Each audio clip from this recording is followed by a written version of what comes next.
When I found out that we'd be having to do a video presentation over the chapter we found most interesting in class, I'd asked myself two things. One of them was, of course, which chapter held my attention the longest, and two was which chapter made me want to seek more information about the material covered in that chapter.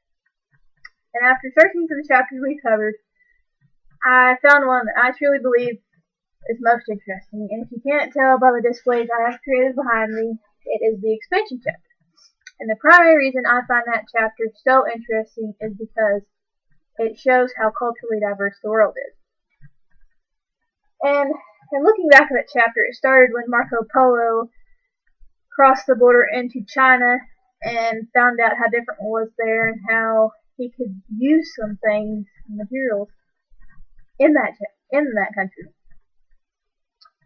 So that sparked other explorers like Columbus and Magellan and Drake to do the same.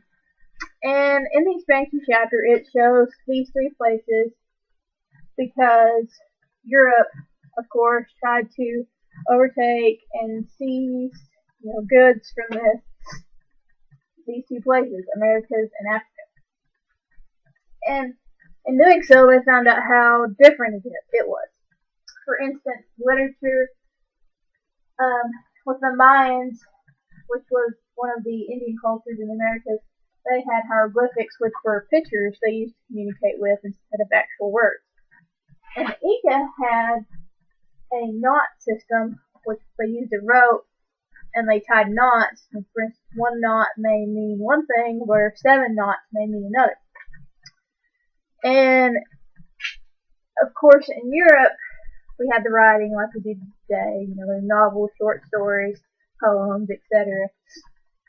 But in Africa, there were griots, and there's little known writing ever recorded in Africa still to this day. And the griots were people who told a story. They were designated storytellers. They would tell a mythical tale to a group of people who sat around in a circle. Another thing that was so different was the spiritual beliefs of each place. The Americas worshiped the sun and, some sort of gods that were not that of like Europe, of kind of what we know, I know more of today. They had Catholicism, Protestantism, and they had a Bible, and there were characters like David in it, and they built sculptures of the biblical David. And the Africans just really believed that spirits inhabited everything in nature, and they thought that spirits were in their everyday lives and their everyday moves, and chores, and eating, sleeping, all that. So it was all very different, and of course it caused a clash, which we learned about.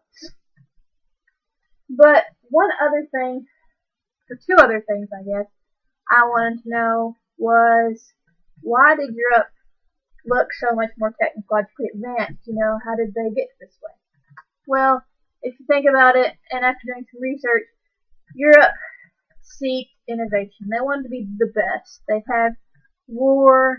They wanted invention. They wanted new, just like as we read, it evolved from humanism to globalism, etc. And in between, there were others too.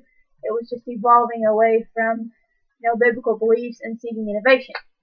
Whereas I think Africa kind of minded their own, wanted to stay in their own country, and just absolutely believed in their spiritual nature, thought.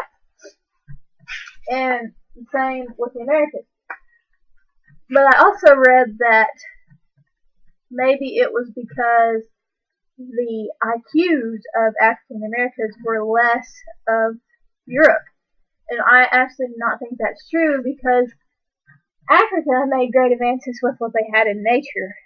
In the Americas, the Inca and the Aztec made great bridges and aqueducts, which Europe did not have.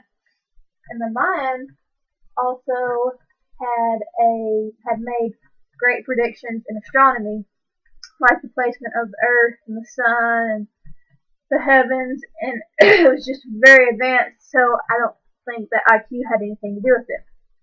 And finally, one other thing I wanted to know was, which I did not completely find an answer for, there were some thoughts, is how much would slavery have played a role if this had not all happened? And, well, because slave trade was already happening before Europe got there anyway, it probably would have continued eventually. Someone would have, moved into the country. But slaves started being traded across Europe and the Americas, and I think that's because of a lot of slave trade and whatnot, that's how racism evolved. And so maybe if this had not happened so quick and, so, I don't know if it's violently is the word I'm looking for, but Europe came on strong, wanted to take over these places and kill many of these people, and wanted to trade slaves so bad that, would racism be as prominent as it has been over the years?